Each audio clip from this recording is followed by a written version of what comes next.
கடந்த சில மாதங்களாகவே ஜெயம் ரவி ஆர்த்தி விவாகரத்து பற்றிய பேச்சுகள் சமூக வலைதளத்தில் பரவலாக பேசப்பட்டு வந்தது. தற்போது அதனை உறுதி செய்யும் வகைகளில் ஜெயம் ரவி தனது எக்ஸ் தள பக்கத்தில் அதிகாரப்பூர்வமாகவே அறிவித்திருந்தார். இந்நிலையில் இவர்களுடைய விவாகரத்துக்கு பல காரணங்கள் முன்வைக்கப்பட்டு வரும் நிலையில் அதில் முக்கியமாக இவர்களுடைய விவாகரத்துக்கு பின்னால் முக்கிய காரணம் சுஜாதாவின் வளர்ப்பு மகன் என்று தற்போது தகவல்கள் வெளியாகியுள்ளன. அதாவது ஜெயம் ரவி விவாகரத்துக்கான காரணத்தை வெளியிடவில்லை.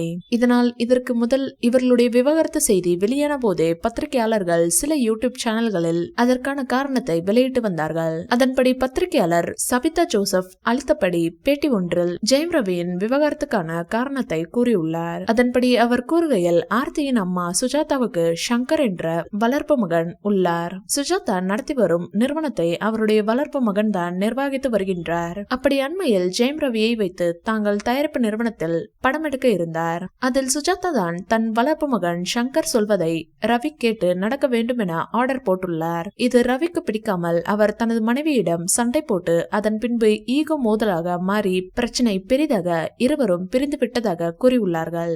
அதே போல பைல்வான் ரங்கநாதன் அளித்த பேட்டி ஒன்றிலும் ஜெயம் ரவி தனது மாமியார் தயாரிப்பில் சைரன் படத்தில் நடித்தார். அது ஓரளவுக்கு வரவேற்பு பெற்றதாகவும் அதன் பின்பு பாண்டியராஜ் படத்தில் நடிக்க கமிட் ஆன போது அதையும் அவருடைய மாமியார் தான் தயாரிக்க இருந்தாராம். அந்த படத்திற்கு ரவிக்கு 25 கோடி சம்பளம் கேட்டுள்ளார். ஆனாலும் உங்களுக்கு அவ்வளவு பெரிய மார்க்கெட் இல்லை என அவருடைய மாமியார் சொல்லியுள்ளார். ஆனாலும் ரவி சம்மதிக்காததால் படத்தின் பட்ஜெட்டை குறைக்க சொல்லி இயக்குனருக்கு அழுத்தம் கொடுத்துள்ளார் சுஜாதா. இதனால் குறித்த இயக்குனர் இது செட் ஆகாது என சொல்லி அதிலிருந்து விலகிவிட்டாராம். இந்த விஷயம் ரவிக்கு தெரிய வர அவர் தனது பட வாய்ப்பு பறிப்போக உங்க அம்மா தான் காரணம் என மனைவியிடம் சண்டை போட்டதாக கூறப்படுகிறது. இந்த வீடியோ பிடிச்சிருந்தா லைக் பண்ணுங்க, ஷேர் பண்ணுங்க. மேலும் ரஜினி சார் பற்றிய தகவல்களுக்கு எங்க சேனலை சப்ஸ்கிரைப் பண்ணுங்க.